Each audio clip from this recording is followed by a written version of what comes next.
আয়াত ২৩। وَقَضَى رَبُّكَ أَلَّا تَعْبُدُوا إِلَّا إِيَّاهُ وَبِالْوَالِدَيْنِ إِحْسَانًا إِمَّا يَبْلُغَنَّ عِندَكَ الْكِبَرَ أَحَدُهُمَا أَوْ كِلَاهُمَا فَلَا تَقُل لَّهُمَا أُفٍّ وَلَا تَنْهَرْهُمَا وَقُل لَّهُمَا قَوْلًا كَرِيمًا। অনুবাদ: আর আপনার রব আদেশ দিয়েছেন তিনি ছাড়া অন্য কারো ইবাদাত না করতে ও পিতামাতার প্রতি সদ্ব্যবহার করতে। তারা একজন বা উভয়ই তোমার জীবদ্দশায় বার্ধক্যে উপনীত হলে তাদেরকে ওফ বলো না এবং তাদেরকে ধমক দিও না, তাদের সাথে সম্মানসূচক কথা বলো। তাফসীর। ১ নম্বর ফুটনোটের বিবরণ। আল্লাহ তাআলা তার বান্দাদেরকে একমাত্র তারই ইবাদাত করতে নির্দেশ দিয়েছেন। এখানে কদ এটা শব্দের অর্থ আমার বা নির্দেশ দিয়েছেন। মুজাহিদ বলেন এখানে কদ অর্থ ওয়াসি বা ওসিয়াত করেছেন।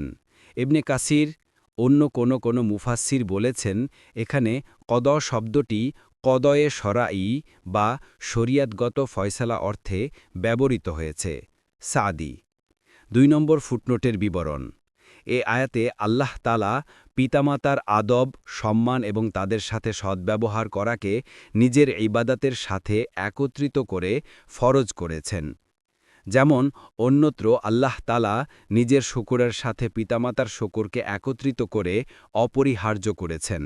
বলা হয়েছে যে আমার শুকর করো এবং পিতামাতারও। সূরা লোকমান।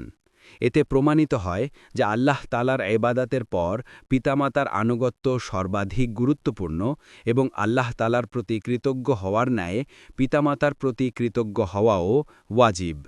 হাদিসে রয়েছে কোনো এক ব্যক্তি রাসূলুল্লাহ সাল্লাল্লাহু আলাইহি ওয়াসাল্লামকে প্রশ্ন করল, আল্লাহর কাছে সর্বাধিক প্রিয় কাজ কোনটি? তিনি বললেন, সময় হলে সলাত আদায় করা। সে আবার প্রশ্ন করল, এরপর কোন কাজটি সর্বাধিক প্রিয়? তিনি বললেন, পিতামাতার সাথে সদ্ব্যবহার করা। তিনি আবার প্রশ্ন করলেন, এরপর কোন কাজ? তিনি বললেন, আল্লাহর পথে জিহাদ করা। মুসলিম ৮৫৫। তাছাড়া বিভিন্ন হাদিসে পিতামাতার আনুগত্য ও সেবা যত্ন করার অনেক ফজিলত বর্ণিত হয়েছে। যেমন রাসূলুল্লাহ সাল্লাল্লাহু আলাইহি ওয়াসাল্লাম বলেছেন, পিতা জান্নাতের মধ্যবর্তী দরজা। এখন তোমাদের ইচ্ছা এর হেফাজত করো অথবা একে বিনষ্ট করে দাও। তিরমিজি ১৯০১। রাসূলুল্লাহ সাল্লাল্লাহু আলাইহি ওয়াসাল্লাম আরও বলেন, আল্লাহর সন্তুষ্টি পিতার সন্তুষ্টির মধ্যে এবং আল্লাহর অসন্তুষ্টি পিতার অসন্তুষ্টির মধ্যে নিহিত। তিরমিজি ১৮৯৯।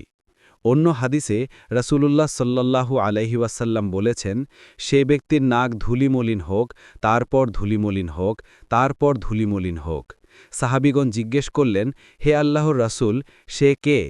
রাসূল বললেন, যে পিতামাতার একজনকে বা উভয়কে তাদের বৃদ্ধাবস্থায় পেল, তারপর জান্নাতে যেতে পারল না। মুসলিম ২৫৫১। আব্দুল্লাহ ইবনে মাসউদ রাসূলুল্লাহ সাল্লাল্লাহু আলাইহি ওয়াসাল্লামকে প্রশ্ন করেন, কোন আমল মহান আল্লাহর কাছে বেশি প্রিয়? রাসূল বললেন, সময়মতো সালাত আদায় করা। তিনি বললেন, তারপর কোন কাজ? তিনি বললেন, পিতামাতার সাথে সদ্ব্যবহার করা। তিনি বললেন, তারপর? তিনি বললেন, আল্লাহর পথে জিহাদ করা। বুখারী ৫৯৭০। তবে সৃষ্টিকর্তার নাফরমানির কাজে কোনো সৃষ্ট জীবের আনুগত্য জায়েজ নয়। সেই হিসেবে কোনো বিষয়ে পিতামাতার আনুগত্য ওয়াজিব তো নয়, বরং জায়েজও নয়। কিন্তু পিতামাতার সেবা যত্ন ও সদ্ব্যবহারের জন্য তাদের মুসলিম হওয়া জরুরি নয়।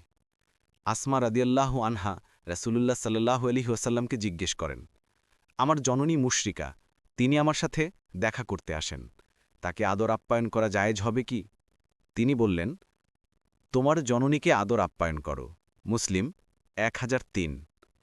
কাফির পিতামাতা সম্পর্কে অন্যত্র আল্লাহ বলেছেন, আমি মানুষকে নির্দেশ দিচ্ছি তার পিতামাতার প্রতি সদ্ব্যবহার করতে, তবে ওরা যদি তোমার উপর বল প্রয়োগ করে আমার সাথে এমন কিছু শরিক করতে যার সম্পর্কে তোমার কোনো জ্ঞান নেই, তুমি তাদেরকে মেনো না। সূরা আল আনকাবুতের ৮। আল্লাহ আরেক জায়গায় বলেন, তোমার পিতামাতা যদি তোমাকে পীড়াপিড়ি করে আমার সমকক্ষ দাঁড় করাতে, যে বিষয়ে তোমার কোনো জ্ঞান নেই, তুমি তাদের কথা মেনো না, তবে পৃথিবীতে তাদের সাথে সৎভাবে বসবাস করবে। সূরা লুকমানের 15। অর্থাৎ যার পিতামাতা কাফের এবং তাকেও কাফের হওয়ার আদেশ করে, এ ব্যাপারে তাদের আদেশ পালন করা জায়েজ নয়। কিন্তু দুনিয়াতে তাদের সাথে সদ্ভাব বজায় রেখে চলতে হবে।